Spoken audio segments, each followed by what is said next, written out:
سنسان سڑک اور عبائے میں ملبوس پراسرار عورت، ایسی سچی کہانی جس پر یقین کرنا بھی مشکل۔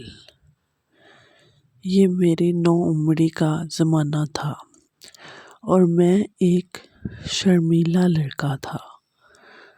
چند دنوں سے مجھے اس عبائے میں ملبوس ناقابل فہم عورت کا سامنا تھا، جو 40-45 سال کے لگ بھگ تھی۔ کیا کرتا کہ وہ راستہ بھی تو میری مجبوری تھا، کیونکہ مجھ پر چھوٹی بہن کو اسکول چھوڑنے کی اہم ذمہ داری تھی۔ اکثر وہ خاتون بھی اسی سڑک پر اپنی بیٹی کے ساتھ دکھائی دیتی تھی۔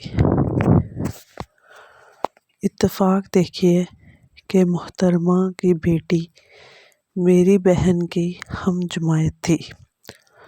اسی طرح کئی روز گزر گئے۔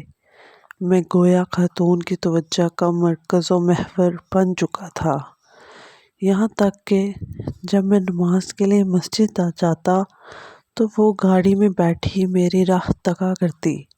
شب و روز کسی انجان راستے میں گزرنے لگے۔ خاتون کی پراسراریت کئی دنوں تک برقرار رہی، یہاں تک کہ ایک روز میں نے چھوٹی بہن اور امی کے درمیان ہونے والی گفتگو اتفاقاً سن لی۔ بہن محض گفتگو تھی۔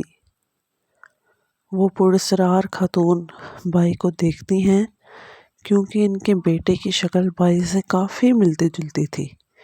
اسے ناحق قتل کر دیا گیا تھا۔ چھوٹی بہن کے الفاظ میرے کانوں میں سائیں سائیں کرنے لگے۔ بالآخر مجھے خاتون کا اضطراب سمجھ آ گیا۔ ممتا کا دکھ مجھے بھی غمگین کر چکا تھا۔